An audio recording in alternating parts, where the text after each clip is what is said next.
ମୁଁ ଶହୀଦାବାଦର ଜଣେ ଗ୍ରାମବାସୀ ଆମର ଶହୀଦାବାଦ ଗ୍ରାମରେ ଗଣେଶ ମନ୍ଦିରଟେ ଚତୁର୍ଥ ବାର୍ଷିକ ମହୋତ୍ସବ ମହା ଆଡ଼ମ୍ବରରେ ପାଳିତ ହୋଇ ଆସୁଅଛି।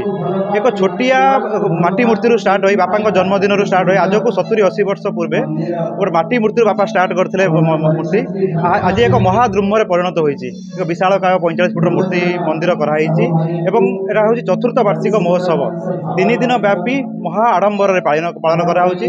ପ୍ରଥମ ଦିନ ଅଙ୍କୁରାରୋପଣ ଅଧିବାସ ସହ ଦ୍ୱିତୀୟ ଦିବସରେ କଳସ ଯାତ୍ରା ହୋଇଥିଲା। କଳସ ଯାତ୍ରା ସହ ଗଣପତିଙ୍କର ଷୋଡ଼ଶ ଉପଚାର ପୂଜା, ଗଣପତିଙ୍କର ଗୀତା ଯଜ୍ଞ ହବନ ଏବଂ ଆଜି ଦ୍ୱିତୀୟ ଦିବସରେ ଗୀତା ଯଜ୍ଞ ଏବଂ ସନ୍ଧ୍ୟାକାଳୀନ ପ୍ରତିଦିନ ସନ୍ଧ୍ୟାକାଳୀନ ଭଜନ ସନ୍ଧ୍ୟାର ଆୟୋଜନ କରାଯାଇଛି।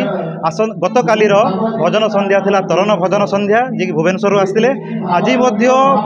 ଆଜି ମଧ୍ୟ ଆସୁଛି ସମର୍ପଣ ଭଜନ ସନ୍ଧ୍ୟା, ଯିଏକି ଭୁବନେଶ୍ୱରରୁ ଆସିଛନ୍ତି। 3 ଦିନ ବ୍ୟାପୀ ମହା ଆଡ଼ମ୍ବରରେ ପାଳନ କରାଯାଉଛି। ପ୍ରତ୍ୟେକ ଦିନ 1000ରୁ ଉର୍ଦ୍ଧ୍ୱ ଗ୍ରାମବାସୀ ଯୋଗ ଦେଉଛନ୍ତି। ପ୍ରତିଦିନ ସମସ୍ତଙ୍କ ପାଇଁ ପ୍ରସାଦ ସେବନର କାର୍ଯ୍ୟକ୍ରମ କରାଯାଇଛି। ଗଣେଶ ମୁଁ ଶ୍ରୀ ବାନାମ୍ବର ପଣ୍ଡା, ଘର ମଉଦା ଗ୍ରାମବାସୀ ଅଟେ। ମୁଁ ଶହୀଦାବାଦ ଗଣେଶ ମନ୍ଦିରର 4ଥ ବର୍ଷ ହେଲା ମୁଁ ପୂଜା କରି ଆସୁଛି। ଏତିକି କହି ସମସ୍ତଙ୍କର ମଙ୍ଗଳ କାମନା ଚାହୁଁଛି।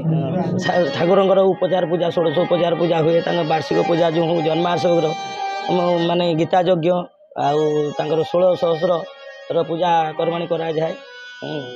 ଗୁରୁ ସୂର୍ଯ୍ୟ ଧରିତ୍ରୀ ପୂଜା ସବୁ କରାଯାଏ।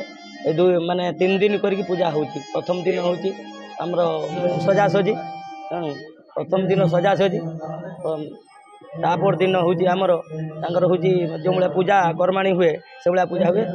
ତୃତୀୟ ଦିନ ସେମାନେ ଯଜ୍ଞ ହୋମାଦି କର୍ମ ହୋଇକି ପୂର୍ଣ୍ଣାହୁତି ସହ ସବୁ କାମ କାର୍ଯ୍ୟକ୍ରମ ସରିଥାଏ। ଆଉ ପ୍ରସାଦ ସେବନ ହୋଇଥାଏ। ସମସ୍ତେ ଆସନ୍ତି, ଭଜନ ଗାଇଲା ବେଳେ ଆସୁଛନ୍ତି, ବଡ଼ ଭଲ ଜାଗାରୁ ସବୁ ଆସୁଛନ୍ତି। ଏଇ ଭଜନ ସମାରୋହଟି ମୁଁ ଗଣେଶ ମନ୍ଦିର କଲାଠାରୁ ଏଇ ଭଜନ ସମାରୋହଟା ମୁଁ ଆଖି ଖୋଲି ଦେଇଥିଲି। ରାମନାରାୟଣ ମହାନ୍ତିକି ଆଣିକି ଯୋଗାଯୋଗ କରିଥିଲି। ସେ ରାମନାରାୟଣ ମହାନ୍ତି ଏଇ ଭଜନ ସମାରୋହରେ ସେ ଯୋଗ ଦେଇକି ଏତେ ବାଟ ସେ ଆଗେଇ ନେଇଛନ୍ତି। ମୋ ନାଁ ପ୍ରଦ୍ୟୁତ ସ୍ୱାଇଁ, ମୁଁ ଏଇ ଗର୍ଦ୍ଦପୁରର ଗ୍ରାମବାସୀ। ଏଇ ବାର୍ଷିକ ଉତ୍ସବ ଏଇଟା ତ ମନ୍ଦିର ହେଲା ପରେ ପାଳନ କରାଯାଉଛି, କିନ୍ତୁ ୟା ପୂର୍ବରୁ ଗଣେଶ ପୂଜା ହେଉଥିଲା ଏଠି ଏବଂ ଆମେ ଛୋଟବେଳୁ ପ୍ରତ୍ୟେକ ବର୍ଷ ଆସିକି ଯୋଗ ଦେଉଥିଲୁ ଏବଂ ମହା ଆଡ଼ମ୍ବରରେ ପାଳନ କରାଯାଉଥିଲା। ଏବେ 3 ବର୍ଷ ପୂର୍ବେ ଏହି ଭବ୍ୟ ମନ୍ଦିର ତିଆରି ହୋଇଛି ଏବଂ ଶ୍ରୀଯୁକ୍ତ ଧ୍ରୁବଚରଣ ସାହୁ ଏବଂ ସେମାନଙ୍କର ପୁଅ ଏହି ମନ୍ଦିର ସୁନ୍ଦର ଭାବେ ତିଆରି କରିଛନ୍ତି ଏବଂ ଗ୍ରାମବାସୀ ମାନେ ଏହାକୁ ସମ୍ପୂର୍ଣ୍ଣ ଭାବରେ ମିଶିକି ପାଳନ କରୁଛନ୍ତି। ମହା ଆଡ଼ମ୍ବରରେ ଏଇଟା ପାଳନ ହେଉଛି।